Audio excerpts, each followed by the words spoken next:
Hello, and welcome to the three-phase AC induction motor video. This was recorded in May of 2010. Here is the schematic of the two-pole, three-phase, induction motor. On the outside we have the stator, which is made up of a transformer core.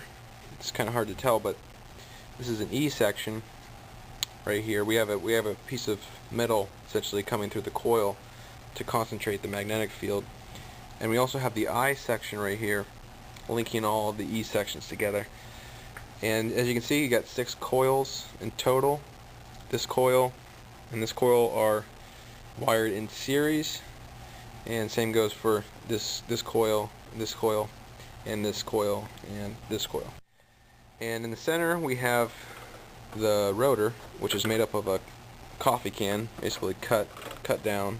And so to power it, we have a three-phase power supply here, adjustable voltage, and we're also monitoring the current. So we're just going to turn up the voltage here.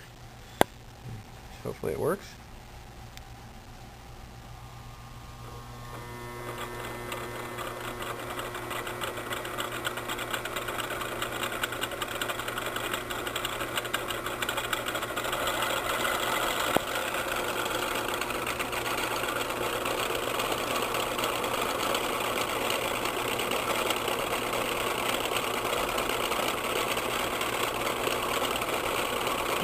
Not bad. About 550 RPM. Just kidding, that's crappy.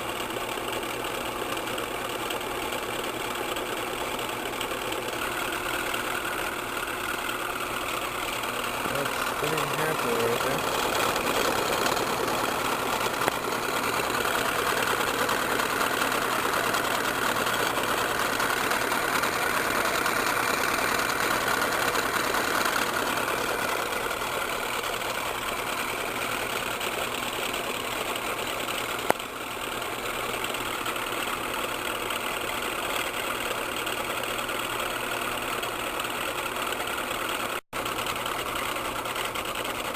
Okay, it's spinning about as fast as it's going to get going. And if we look here, we have about 800 milliamps or so for each phase, except for one of the phases is drawing a little bit less, which is probably because of different amount of windings or different amount of resistance in one of the coils. You can also see that we're drawing about 45 volts for one of the phases.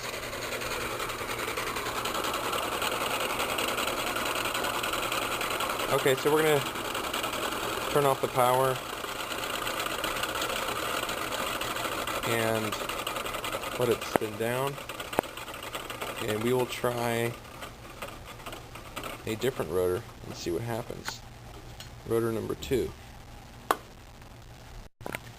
Okay, so for part 2 of the demonstration, we replaced the original rotor with a smaller one to see if the magnetic field was strong enough to reach all the way to the can and all the way to the other side for each one of the poles.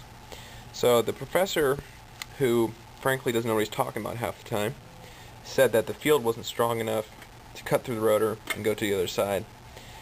And he also said that the field was going upward for some reason, and that's just plain wrong.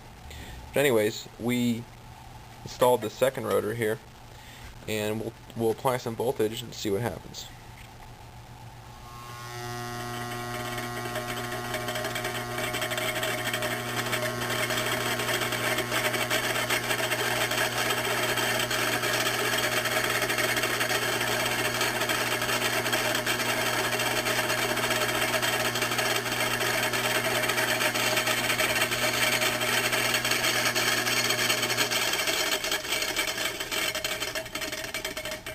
So it makes a bit more noise, and it doesn't start up as fast. That's just due to the wider gap right here, but it does work.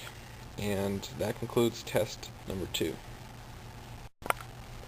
Okay, so we put this spiral pattern on top of the rotor just to get the psychedelic effect. Okay, let's apply power and see what happens.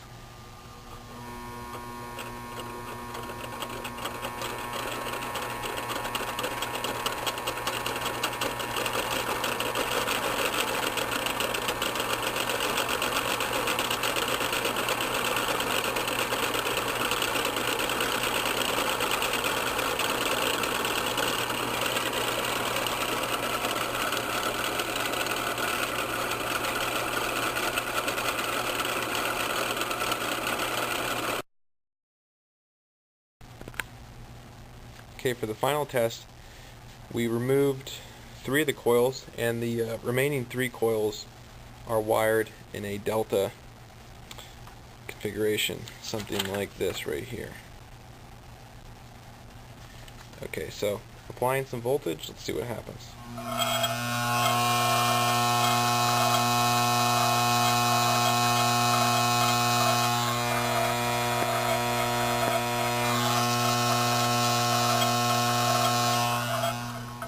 Okay, so you can see it didn't get going very fast, probably because the flux has to actually travel from this coil through the rotor over to this coil, so it's not a straight path. Most of it wants to go straight across, so you have a limited amount coming into this one. So that sort of proves that it might work, but it's obviously not spinning the rotor as fast as before, so either the design needs changed or it's just a bad idea to begin with. Okay, that concludes the video, and thanks for watching.